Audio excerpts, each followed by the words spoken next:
सोचो ज़रा एक ऐसी सिचुएशन जहाँ सूरज धीरे-धीरे मर रहा हो और पूरी इंसानियत का फ्यूचर डिपेंड करता हो सिर्फ़ एक इंसान पर जो स्पेस में आँख खोलता है और उसे यह तक याद नहीं होता कि वह वहाँ क्यों है?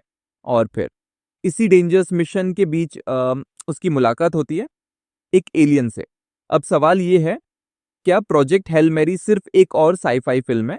या फिर ये वाक़ई एक ऐसी मूवी है जो साइंस के साथ-साथ आपको इमोशनली भी हिट करती है?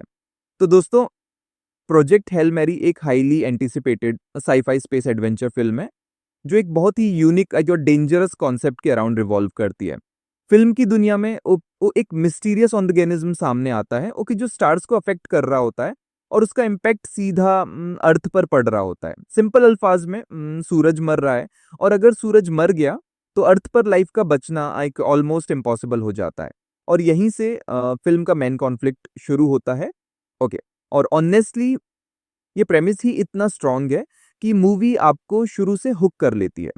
ह्यूमैनिटी को समझ आ जाता है कि अगर इस प्रॉब्लम का सॉल्यूशन नहीं निकाला गया, तो फ्यूचर में एनर्जी क्राइसिस से लेकर कि कंप्लीट एक्सटिंक्शन तक सब कुछ पॉसिबल है।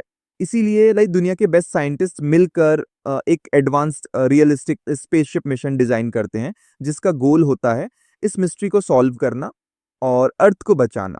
और यहाँ फ़िल्म का एक बहुत स्ट्रॉन्ग पॉइंट ये है ओके कि सब कुछ ग्राउंडेड और बिलीवेबल फ़ील होता है।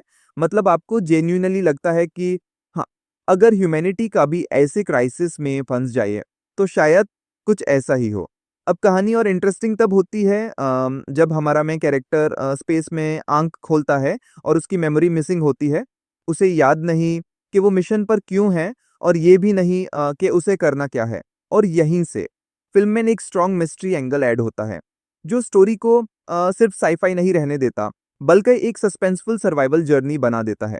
जैसे-जैसे लेयर्स रिवील होती हैं, वैसे-वैसे व्यूअर का इंटरेस्ट भी नहीं और ज़्यादा बिल्ड होता जाता है। लेकिन इस फ़िल्म की सबसे पावरफुल चीज़ क्या है? फ्रेंडशिप, हीरो और एलियन के दरमियान फ्रेंडशिप। और सच कहूँ, यही फ़िल्म का डील है। नॉर्मली एलियन या तो विलेन होता है या थ्रेट, लेकिन यहाँ जो बॉन्ड क्रिएट होता है वो बहुत ही यूनिक और इमोशनल है। इन दोनों के दरमियान जो कनेक्शन बनता है, वो सिर्फ़ एंटरटेनिंग नहीं बल्कि जेन्युइनली हार्टफेल्ट फ़ील होता है। और फ़िल्म का सबसे बड़ा इमोशनल पे ऑफ भी इसी रिलेशनशिप की वजह से आता है। अब विजुअल्स की बात करें तो फ़िल्म विजुअली काफ़ी इम्प्रेसिव है। स्पेस के शॉट्स, शिप का डिज़ाइन, एनवायरनमेंट सब कुछ इमर्सिव फ़ील देता है। सबसे अच्छी बात, प्रैक्टिकल इफ़ेक्ट्स प्लस सीजीआई का स्मूथ ब्लेंड, यानी चीज़ें आर्टिफ़िशियल नहीं लगती, बल्कि प्रॉपर्ली सिनेमैटिक और रियल फ़ील होती हैं।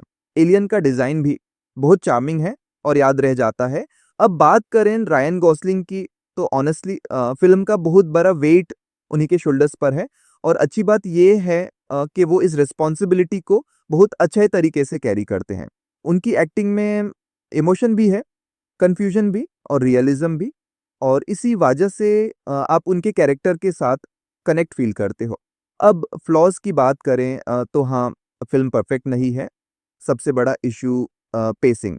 कुछ जगहों पर फ़िल्म थोड़ी स्लो हो जाती है, स्पेशली जहाँ साइंटिफिक एक्सप्लेनेशंस ज़्यादा हो जाती हैं।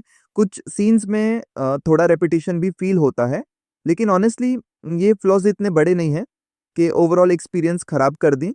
ओवरऑल प्रोजेक्ट हेल मेरी एक ऐसी साइ-फाई फ़िल्म है, जो सिर्फ़ दिमाग नहीं, दिल पर भी असर करती है। इसमें मिस्ट्री है, साइंस है, स्पेस एडवेंचर है और सबसे इम्पोर्टेंट एक यादगार फ्रेंडशिप है। ये उन फ़िल्म्स में से है, जो सिर्फ़ देखी नहीं जाती, फ़ील भी की जाती है। तो फाइनल वर्डिक्ट ये है, अगर आपको space films, emotional story telling और इंटेलिजेंट साइ-फाई कॉन्सेप्ट्स पसंद हैं, तो ये फ़िल्म डेफ़िनिटली वर्थ वॉचिंग है। मेरी तरफ से 8.5 आउट ऑफ 10। आपको ये कॉन्सेप्ट कैसा लगा? कमेंट्स में ज़रूर बताना। और अगर आपको ऐसी ही मूवीज़ की रिव्यूज़ और ब्रेकडाउन्स पसंद है, तो वीडियो को लाइक करो, चैनल को सब्सक्राइब करो और बेल आइकन प्रेस कर दो। मैं मिलता हूँ आपसे नेक्स्ट वीडियो में, तब तक के लिए टाटा बाय बाय।